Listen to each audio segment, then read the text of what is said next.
Story Time with Dave Booker. Appreciate you stopping by. We're going to continue on. We're almost at the last few chapters of the Gods and More Gods. I appreciate you coming back and listening in. So let's continue with Universal OverGod. Fred and Dionysus landed at the gaseous nebula. At its heart was a bright star. Well, not exactly a star, since it was a sentient life form. This was Fred's boss's boss. Dionysus had never been this far up the chain and was nervous. Fred hastened to explain. Look, I've tried to get in touch with my boss, but no go. I figure if I can't see them, I have to go upstairs. Hopefully they know where my boss is so I can get a hold of him. If not, then I'm hoping they will listen to my problem. Fred stood silent before the bright star. Another star separated and came to Fred. It coalesced into the form of a person. A room materialized and the star sat behind the desk. 3 chairs appeared and Dionysus was brought into the meeting. As a first-hand observer, his input would be of value. Fred's boss took on the appearance of a typical suited official, while the overboss looked like a prosperous banker. Fred began to state his case, but was forestalled by his god. Fred, we've been talking over what Karen has been doing. Dionysus being here may help us decide what to do. You, as Fred calls you, would you please tell us what you saw? Dionysus cleared his throat, but his voice still came out with a squeak at first. After I finished talking to Don, I went and did an inspection tour of my own. Karen's been taking over most of the land masses and has been them erecting statues of herself that people pray to. She's getting strength through them, and the gods of earth have not been requesting prayers as a rule, though some have received a great deal without asking for it. Fred's boss nodded. The prayers to Karen from the heart. Dionysus nodded no emphatically. Well, it's my belief they only pray to her out of fear. The overboss agreed. Well, then those prayers are not as strong as she believes. In fact, she is stronger, but less so than if the prayers were from love. He looked at Dionysus speculatively. Fred's going to need a booster shot since he's also never asked for prayers. Dionysus, are you willing to give up your god powers to him and become a spirit? It will help him when he goes to meet his sister. Since you rarely use them, you are quite strong in residual prayers. Without hesitation, he stood, asked to be relieved of his powers. Fred was agitated. Here was his closest friend and ally, ready to become mortal for his and the earth's sake. He wept and held Dio close in an emotional embrace. Dionysus whispered, Don't worry, old friend. I'll still visit you in the facility. After all, the spirit remembers. We can swap your stories. You can fill me in on Burl's newest jokes. Fred felt a surge of power that surprised him. Dionysus must have been saving up for a long time if he had this kind of reserve. Fred was glowing brighter as Dio was fading. Fred tried to clutch him and keep him there. Dionysus was winking at his old boss and was almost gone when he suddenly reappeared with all his powers restored. Yet Fred still glowed with the power he'd received. They both looked towards the universal boss in surprise. The voice that spoke was warm and caring. Fred, you and Dio have been his closest brothers since the beginning. I know I've been keeping an eye on things in your stead since you are under restrictions. He also is giving the new guys the benefit of his wisdom and years of service. He cares for them as much as you do, and because of this love, I can't let him sacrifice himself. The fact that he was gladly willing to do so, well, that's enough. Fred and Dio hugged again, and the UG glowed with joy at seeing 2 such staunch friends. Fred, you will decide what to do regarding how you handle Karen. His tone became stern, and his anger was palpable. If you succeed in rescuing the earth from her clutches, bring her to me, and she will be given the recompense she has earned. You both will be rewarded should your plan succeed. With a wave of his hand, Fred and Dio were on the earth unready. Dionysus knew that Fred was at a disadvantage from the start. He would be hard-pressed to be angry enough to weaken Karen sufficiently. He just wasn't made that way. Dionysus sat and thought while Fred geared himself up for the coming encounter.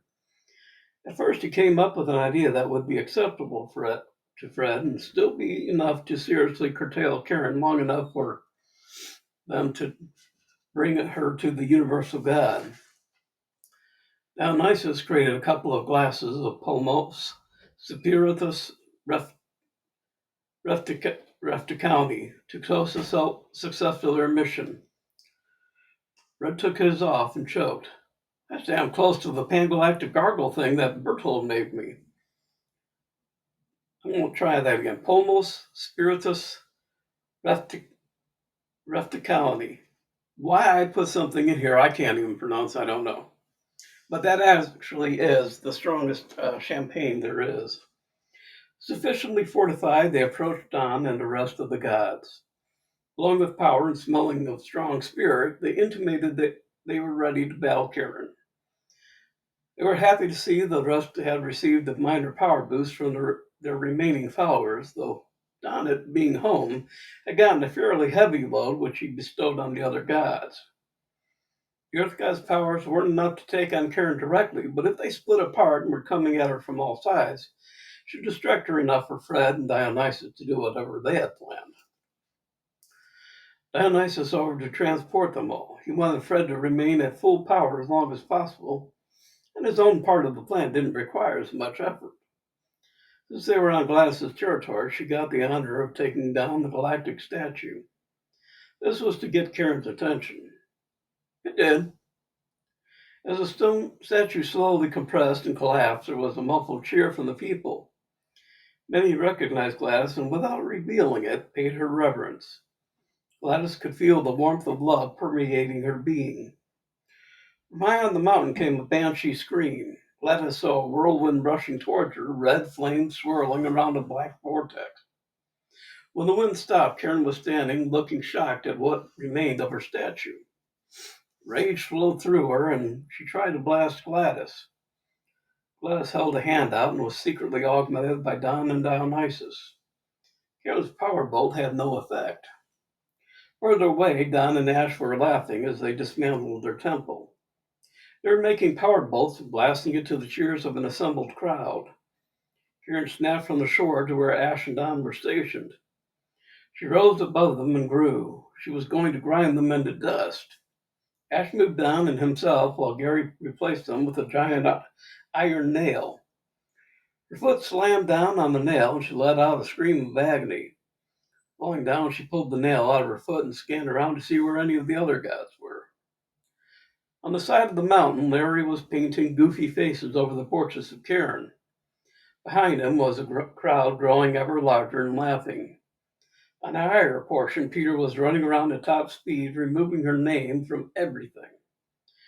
She hovered behind them, ready to change them back into spirits when they disappeared and reappeared behind her, pelting her with water balloons. Fuming and getting angrier by the second, she created a massive thunderstorm to strike the laughing crowds with lightning. The Earth gods cast a shield over the people and protected them. As the people prayed to their gods, they grew stronger and the shield intensified. Karen, I'm going to need something to drink. Sorry, 1 second.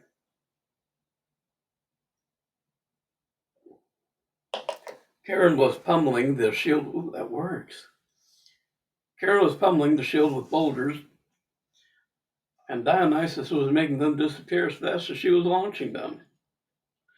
Whichever god was not involved in protecting the people were sending hornets and bees towards Karen's head or pelting her with water balloons.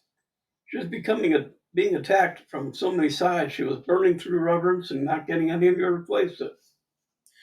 Fred felt it was time to put an end to things and let out a shrill whistle. Karen turned at the sound. In the distance, she could see Fred grown to enormous size and gleaming armor returning from destroying her statues on the other god's lands. She let out a roaring yell of anger and rose, making herself large and suited in armor ready for battle. The look on her face so that she was not going to hold back, but battle as fiercely as she could. It was not a brother she saw, but an enemy. Dionysus was trying to gauge how much power she could use versus what she had or thought she had. As they drew closer and the battle commenced, it was apparent that this was a battle between titans. Both wielded mighty weapons and struck blow upon blow against massive armor. Fred was hampered as Kieran was blocking his ability to gain a foothold on land.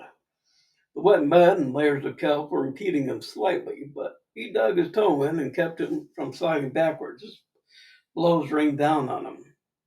Much as they fought and bickered, Fred still loved his sister.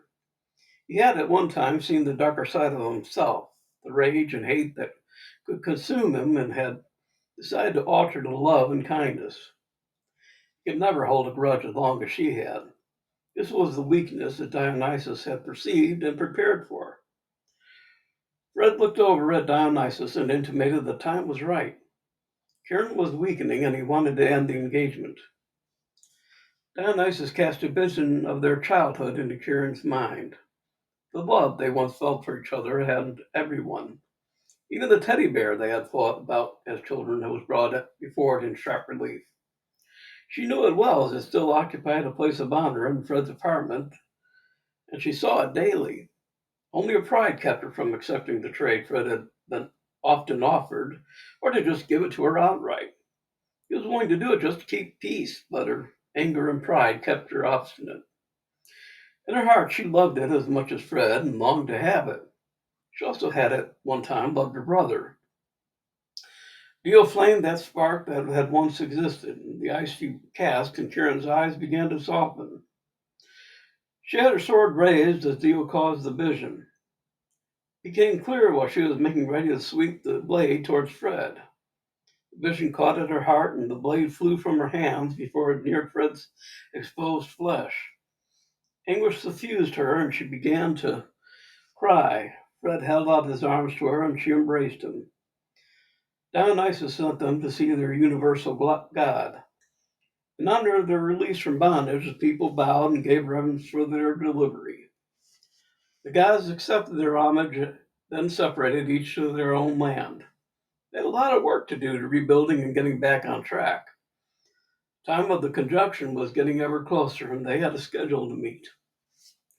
All right, the next chapter is Gladys 3, then the coming conjuncture, tribunal, problems, word gets around, and finally, a second chance. So that's it for today. The next chapters are small. We may just do them. They're only a couple of pages. So we may do 2 or 3 at a time. I know I keep saying we're going to do more than one. But my voice is cracking and getting bad, so I don't want to tire you out. Anyways, that's it for today. I hope you enjoy these. I hope you are enjoying Gods and More Gods, and hope to see you again on the next reading. Be good to yourself, and come on back, leave a message, subscribe, all those things that people tell you to do when you watch their channel. So have a good one, and we'll talk later. Bye.